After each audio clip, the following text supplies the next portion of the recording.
What is WWE without feuds? We all enjoy watching the intense brawls on WWE grounds. And without a doubt, it's one of the sports where we can be certain of a whole lot of breeding cold blood between the stars. And there's no disappointment because there's a lot of hatred that has been displayed. And with a load of drama and an equal amount of fame, it's bound to create a buzz around the media. Don't worry, this video will be showing lots of them. You see, wrestlers' deeds often speak louder than their words, leaving them with a bruise or two on several occasions. And fans have also heard stories about wrestlers utilizing their backstage influence to make life miserable for their opponents. Stay tuned while we revisit some old feuds from the nostalgic past of the WWE. Subscribe to this channel for more wrestling content like this, and hit a like while you're at it. Now let's get on to it.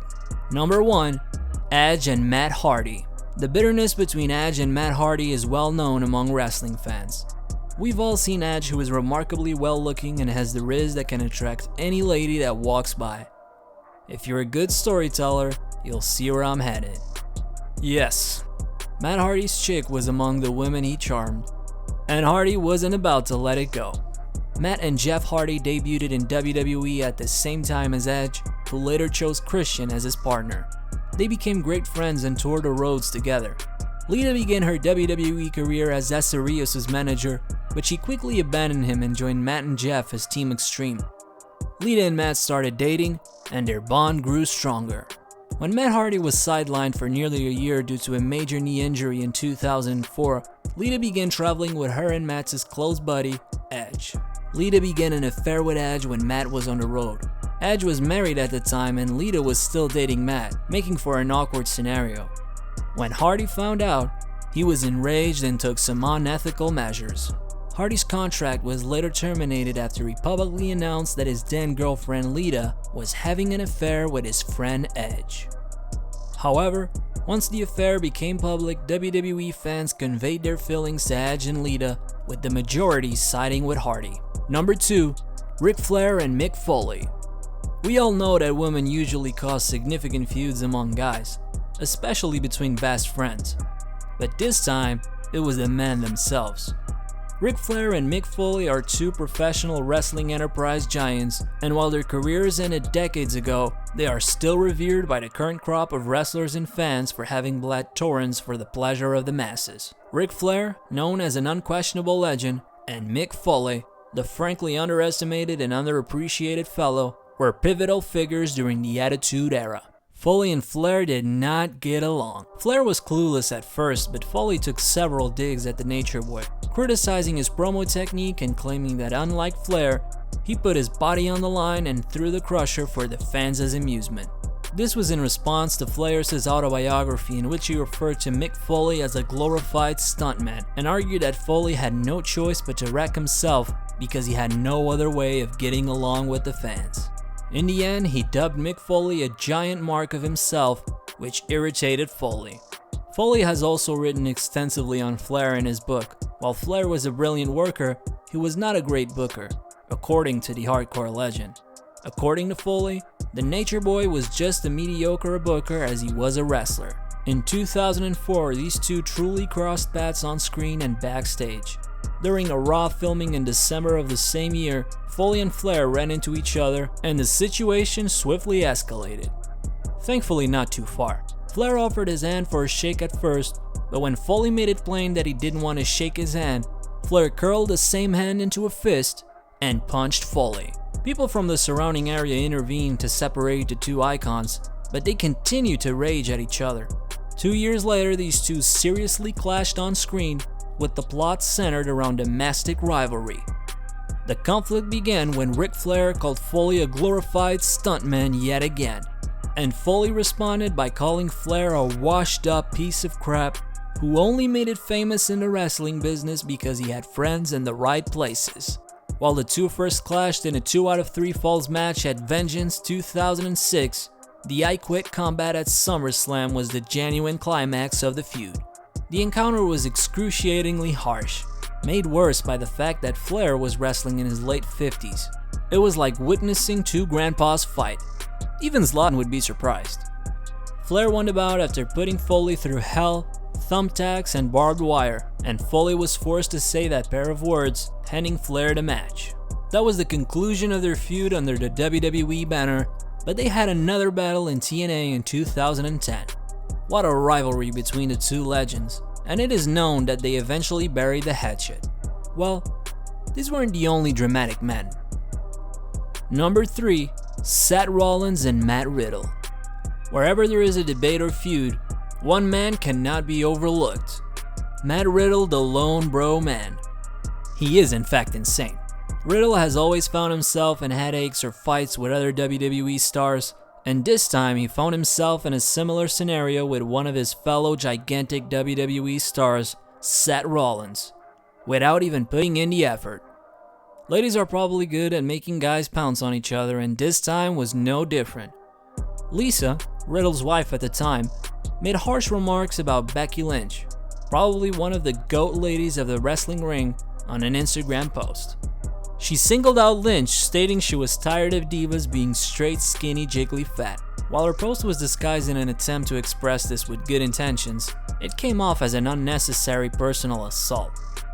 Naturally, Rollins had a problem with this. Recall he takes issue with nearly anything. That's why we love him. The bad blood between them grew stronger, especially on Rollins' side, who repeatedly stated in interviews that he would never work with Riddle. During this point, WWE fans could sense the intensity between them and anticipation of the 2020 Royal Rumble, which would take place during that period. We expected to see them hurl punches at each other. Unfortunately, Riddle was hoisted off the ring before Rollins could join the party, and Rollins was pinned nearly immediately without accomplishing anything. Number 4, AJ Lee and the Bella Twins. We've largely talked about men, so let's go on to our ladies. These divas that light up the wrestling stage just like the boys. Former WWE Divas Champion AJ Lee and WWE Hall of Famers the Bella Twins had a rivalry that wrestling fans will never forget. As their exchanges became more personal, their rivalry spiraled out of control. AJ was known for her sharp tongue and wit, and she wasn't hesitant to express herself. Unfortunately, the Bella Twins joined her victims. She lambasted the twins for relying on their looks rather than their in-ring ability. To make matters worse, a reality show called Total Divas began in 2013 with the Bella Twins as primary cast members. This heightened the feud as AJ publicly declared her dislike for the event and castigated the Bellas for valuing fame and popularity over wrestling talents. I'm not sure if she was overreacting. Perhaps minding her own business would have been a better option. AJ's insults were not taken lightly by the Bella Twins. They launched counterattacks both inside and outside the ring to prove their worth and demonstrate to AJ that they were more than just attractive faces. Well, so long as they're pretty, no issues, am I right? AJ Lee even gave a nasty promo against them, claiming that skill is not sexually transferred. A dig at the Twins' on-again, off-again connection with John Cena and Bryan Danielson at the time. AJ's rivalry with the Bella Twins spilled over into the ring countlessly. AJ was frequently outnumbered as Nikki and Brie used twin magic, changing positions to get an unfair edge. WWE fans were primarily in support of AJ Lee, chanting, "You can wrestle," ridiculing the gorgeous twins every time they appeared on stage. Tensions between them remained high during their time in WWE, however they may have subsided after AJ Lee retired in 2015. If not, the streets should be wary because those girls can fight anywhere. And I mean anywhere. Number 5, Batista and Booker T. Speaking of fighting everywhere, that can be easy, but winning all of them can be difficult. So it's preferable to find individuals you know you can beat, or at least scare, although that wasn't the case for Booker T. He was imposing to be sure, but he was up against and despised Batista. Let me repeat that, Batista. Batista apparently irritated many of his co-workers, resulting in a backstage brawl with Booker T. Backstage, the two allegedly got into a battle, with many claiming the former WCW champion came out on top. According to Booker T, he had issues with him for a long time and went up to him and told him that while he didn't like him, they should stay professional inside the arena. He then warned Batista that he would have to deal with his fists if he ever crossed him. He further claimed that Batista despised him because he was usually loud. Batista, on the other hand, denied being excessively pompous and stated that he never disrespected his other WWE wrestlers. He did confirm what Booker T claimed about the long brewing enmity. Regardless, these two got into it, and according to sources, Rey Mysterio tried to calm things down, but it didn't work. We all know Rey is tough, but look at these two.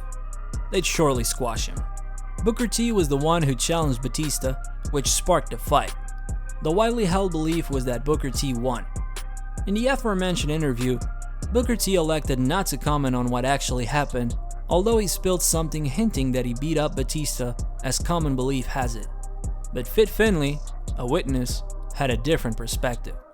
He declared unequivocally that Dave won. And hey, I agree with Finlay here. There's no way Booker T would have knocked down the Hulk. He had a black eye after. Remember? Batista, on the other hand, was prepared for another bout and stated that he was willing to go at it again to settle the matter. Thank goodness their feud was settled, especially since the Hulk has been calmed. Thanks for watching this video. Which of these feuds do you remember the most? Drop your comments so others can see. We'll be rolling in new content, so why don't you subscribe and hit that notification bell. See you soon.